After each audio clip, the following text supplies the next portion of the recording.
최근 집값 하락으로 인해서 전세가가 매매가보다 더 크게 뛰어오르는 깡통 전세가 속출하고 있죠. 신축 빌라를 중심으로 이러한 전세 사기가 특히 많이 벌어지고 있어서 세입자들의 피해가 커지고 있는데요. 의도적으로 전세금을 떼먹는 사기꾼들도 있지만 무리한 갭 투자를 해서 깡통 전세가 생기기도 한다고 하더라고요. 상승기에는 갭 투자가 효자가 될 수도 있는데 이렇게 부동산 하락기나 보합기에는 타인의 재산까지 손해를 끼치는 이런 피해가 생길 수도 있는 것 같습니다. 이동현 하나은행 부동산 자문센터장 모시고 임차인이 전세를 구할 때 주의할 점과 임대인이 갭 투자할 때 주의할 점 이 두 가지에 대해서 상세하게 알아보도록 하겠습니다. 말씀하신 갭 투자 때문에 요즘에 좀 뜨거워졌습니다. 갭 투자 뜨거웠다 이 말은 네. 시장이 좋아서 뜨거운 게 아니라 네. 갭 투자의 후유증 때문에 지금 유튜브에서도 네.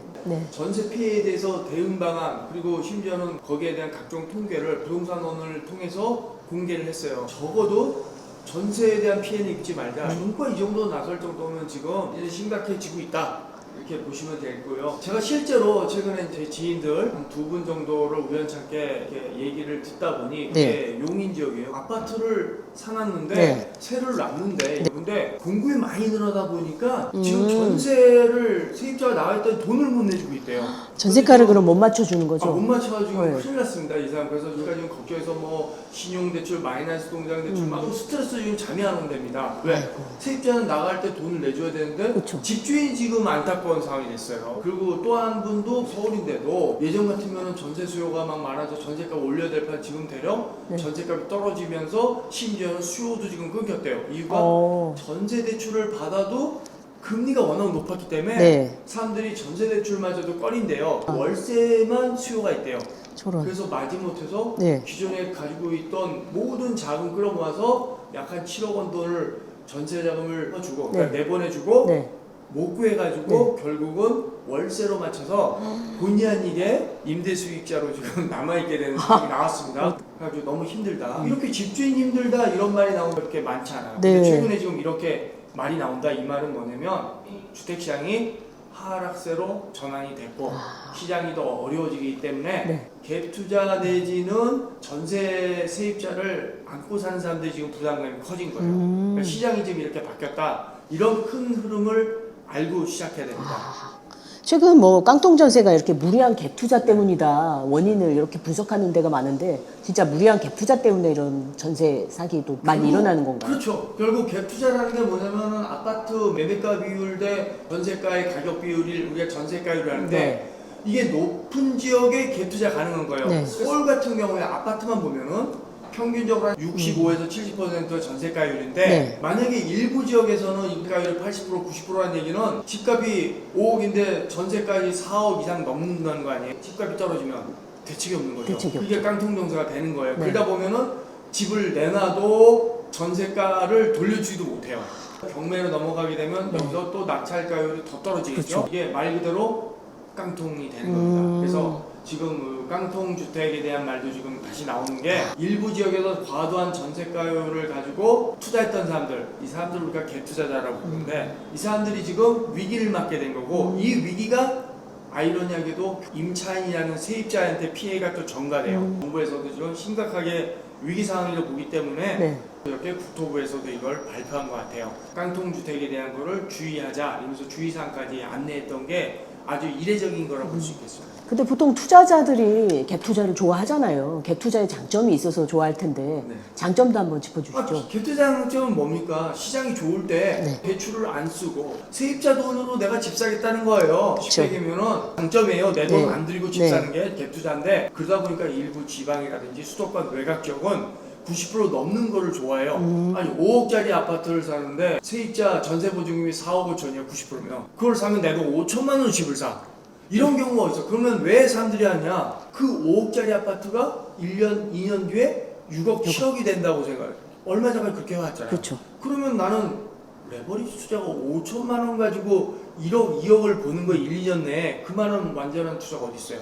이게 지옥이 될 수도 있어요. 시장이 안 좋고 집값 떨어지면 갭 투자자 우리가 임대인이랄 수 있죠. 그 사람 입장에서는 지금 이게 지옥의 맛을 볼 수 있는 거예요. 그래서 사실은 갭 투자는 양날의 검이라고 얘기합니다. 좋을 때 대세 상승기에는 오케이 들어가야죠. 근데 반대로 대세 하락기나 시장이 꺾여지면은 지옥의 문이 열리는 거예요. 그래서 이 갭 투자를 하실 때는 정말 이게 막차 타는 걸 조심해야 되고 작년 말 올 초에 갭 투자를 하시는 분들 지금 걱정이 태산일 거예요. 근데 갭 투자를 놓고 일각에서는 뭐 투자자다 이렇게 말하는 경우도 있고 아니다 절대 없어져야 될 투기꾼이다 이렇게 양분돼서 이야기를 하는데 투자와 투기의 이 차이점 있을까요? 아이고 뭐 내가 하면 로망스 마. 있잖아요. 남이 하면 불륜 똑같아요. 사실 근본적인 차이는 없어요. 네. 투자가 투기다? 저는 그렇게 보지는 않아요. 다만 내가 감당할 수 있는 여력이 전 재산이 1억이야. 근데 1억이란 거를 갭 투자를 넣어서 10억짜리 아파트 샀어. 네. 이거 누가 봐도 이거는 너무 위험한 거죠. 내가 여윳돈 1억을 하셨어. 네. 똑같은 10억을 샀어. 이거 뭐라고 하네. 우리가 뭐 주식시장 같으면은 선물 옵션이 레버리지 과다하게 가지고 코인에서도 레버리지 하는 사람도 있잖아요. 네. 똑같은 개념이라고 보시면 돼요. 그래서 이거 시장을 아주 잘 봐야 되는데 아니 전문가도 예측하기 어려운 시장을 내가 하기는 어렵죠. 왜냐 갭 투자를 볼 때는 시장 상승 반등기 때 하는 게 가장 좋겠죠. 안정적으로 좀 몇 년 더 갈 거라 보니까 네. 시장 절정기 때는 꺾일 수 있기 때문에 아. 작년 말이 절정기라 보면 지금 들어가신 분이 상당히 지금 걱정이 되는 거죠. 감당할 수 있는 내 동원 능력이 넘어서면 그게 바로 투기의 위험이 있다. 이렇게 봐야 되죠. 아까 시장 상승기에는 갭 투자도 괜찮다고 하셨는데 일반인들이 이렇게 시장 상승기를 알려면 어떤 걸 좀 지표를 봐야 될까요? 말 그대로 뭐 금리가 안정적이고 또 이제 주택에 대한 수요가 많은데 공급이 아주 부족하다는 그런 통계가 나오고 이런 것들이 다 시장 상승기를 볼 수 있는 지표인데 지금은 금리가 고점으로 가 있죠. 네네. 공급이 많이 늘었어요 최근에. 왜냐면은 시장이 달아올랐을 때 몇 년 전 사이에 건설업체들이 이제 막 짓기 시작했거든요. 왜? 돈 된다고 그러죠. 네. 그런 것들이 지금 이제 미분양이 되고 그런 것들을 반영해야 되는데 지금은 시장 상승이 아니란 거는 누가 봐도 알잖아요. 제일 좋은 거는 갭 투자하시려면 반등기에 들어가시는 거예요. 그게 내년일지 내후년일지 정확히 짓기는 어려워요. 네. 그러면 갭 투자를 만약에 내가 해야겠다 그럴 때 반드시 주의해야 될 점 한 3가지만 짚어주신다면 어떤 게 있을까요? 결국은 제일 중요한 거는 시장의 금리 추이를 한번 봐야 될 것 같아요. 금리. 갭 투자도 결국 금리가 오르면은 이거를 수요를 받아줄 사람도 없고 갭 투자 전세 입자들이 전세 대출을 통해서 많이 대부분 대출 받아서 해요. 최근에 그런 것도 감안해야 되고 또 하나는 주택 공급량. 주택 공급. 주변에 신규 입주량이 예고돼 있다. 이러면 아주 그건 조심해야죠. 네. 그렇죠? 내가 여유 자금이 좀 있었으면 좋겠다. 그런 게 있었을 때 갭 투자에도 편안하다. 이렇게 보시는 게 좋을 것 같습니다. 지금까지 이제 임대인의 입장에서 알려주셨는데 임차인이 이렇게 깡통 전세를 피할 수 있는 방법이 있을까요? 결국은 뭐 그거는 집주인 잘 만나야죠. 일단은 왜 그러냐면요. 네. 집주인들이 자기 자본이 없는데 과도하게 갭 투자를 하시는 분이 있다고 말씀드렸잖아요.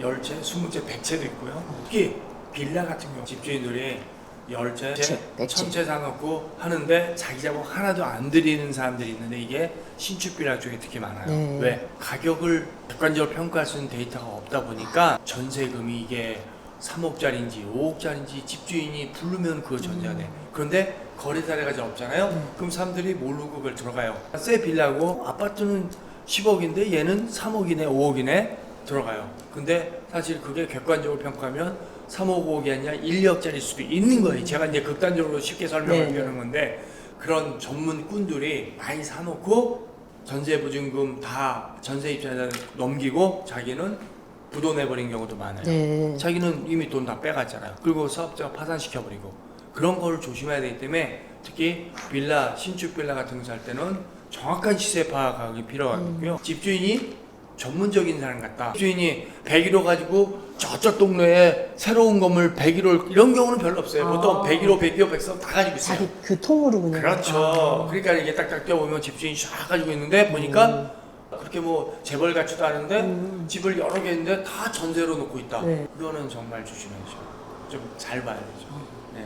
우리 집주인 입장, 임대인 입장에서도 제발 좀 양심적으로 살아가지고 서로 간에 윈윈하는 거. 제가 있잖아요. 갭 투자가는 정당한 투자 방법이에요. 네네. 내 자본의 여유로운 활용을 위해서 자본을 남겨두고 내 자본을 전세보증금을 내서 갭 투자하는 전 찬성이에요. 그거 가지고 뭐라고 할 수 없어요. 뭐 이게 막 수십 채 사놓고 내 돈은 없으면서 이 세입자 가지고 돌리기만 한다. 이게 바로 깡통 주택을 만드는 거기 때문에 그런 집주인 임대인은 좀 앞으로는 좀 자중했으면 좋겠습니다.